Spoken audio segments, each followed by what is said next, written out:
हारिनो BTR सरकारखौ आरो हाजार हाजार लाख लाख बर' सुबुंफोरा दिनैसिमबो आंनिफ्राय गोबां दुखु खस्थ' ओमफ्राय लोगोफोर बोथोरा गरम जाहांबाय बेबायदिनो जोंनि बिटिआर एलेकायावबो दानि सरकारखौ लानानै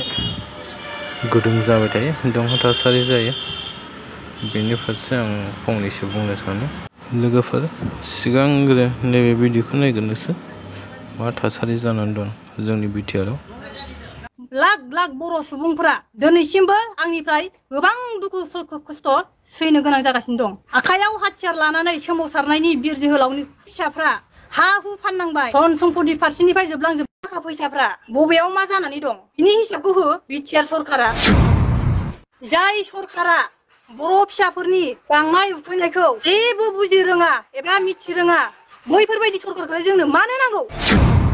प्रमोद बर'ए এই বিটিসি অঞ্চলত দিনে নিশাই কষ্ট কৰি থকা সাংবাদিক লগক এটকাও পইচা নিদিলে অসম চৰকাৰে বিটিসি অঞ্চলৰ ৰাস্তা পদূলি স্কুল নিৰ্মাণৰ নামত ডেভেলপমেন্টৰ নামত যি পইচা দিছে কোটি কোটি টকা नोंथांमोनाथ' सिगाङाव होनाय भिडिअ इन्ट्र'नि सोमोन्दै बयब्लाबो नुखाबायबो जानांगौ आरो किसुमान नुवाखैबो जानांगौ दानिया बिपिएफ हान्जानि कास्टम बसुमतारी बिथाङा एसेब्लाबो मा बुंदों नोंथांमोना मिथिनो मोनबाय जानांगौ कास्टम बसुमतारी बिथाङा दा बेखौनो बुंदों दि जोंहा बिटिआरनि प्रमोद बर' सिएमखौ मा बाथ्रा बुंदों नोंथांमोना दिनैनि भिडिअखौ निश्चय जोबजासिम नायनानै लायोब्ला बुजिनानै लानो हागोन बे कास्ट बसुमतारी बिथांनि भिडिअखौ होनायनि सिगां आं फंनैसो बाथ्रा बुंनो लुगैदों आंनि बुंनांगौआ बेनोदि जोंहा बिटिआरनि प्रमोद बर' सिएम सारा सिगां बिटिआर एकर्डनि सिगाङाव बुंनाय बायदिब्ला गोबां जोंनि बर'फोरनि जेंनाया बे एकर्डनि गेजेरजोंनो सुस्रांजागोन एबा जोबस्रांलांगोन होननानै बुंदोंमोन नाथाय दिनैबो जों माथो बिटिआर गोजोन गोरोबथानि गेजेरजोंबो दिनैसिमबो नुनो मोनगासिनो दङ जोंनि बर' हारिनि आइ आफानि मेगनाव मोदै नाथाय मानो प्रमोद सारा बुंनाय बायदिब्लाथ' बे गोजोन गोरोबथानि उनाव बेफोरबायदि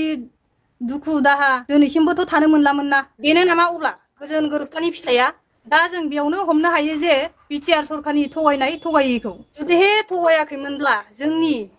बिर जोहोलावफोरा जोबथिसालिनिफ्राय बिटिआर एकर्डजों उदां जानांसिगौमोन नाथाय जों नुनो मोनाखै बिटिआर एकर्डजों गोजोन फैनायखौ नोंथाङा हाजार हाजार बर' फिसाफोरखौ थगायबोबाय आखायाव हाथियार लानानै सोमावसारग्राफोरनि मुङैसो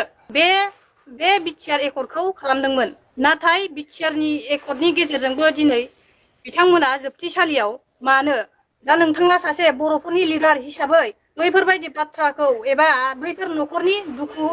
बाथ्राफोरखौ बुजिनो हानांगौमोन प्रमोद बर' सार दिनै आरो जों खोनानो मोनदों नुगासिनो दं खौरां बुथुमग्रा बिथांमोननो बा मिडिया बिथांमोननो बेसेबांबा थाखा होगोन होननानै बुंनाय नाथाय दिनै जों बेफोरखौ थाइसेबो होनाय बा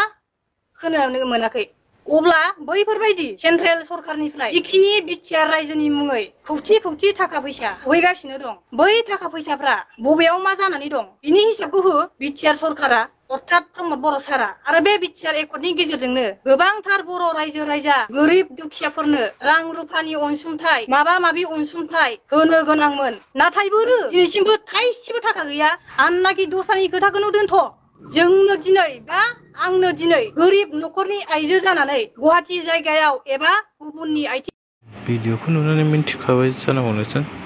मा जागासिनो जोंनि बिटिआर एलेकायाव बाथ्राथ' नंगौ फैसाफोराथ' फैयो उफाय लांजोबखो बिसोर आसरित घटना नङा होमबा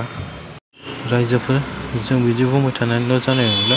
बर'नि जा इउटुबारफोर ज' जानांगोन जों गासिबो आरो मोनसे गोख्रों राहा लानांगोन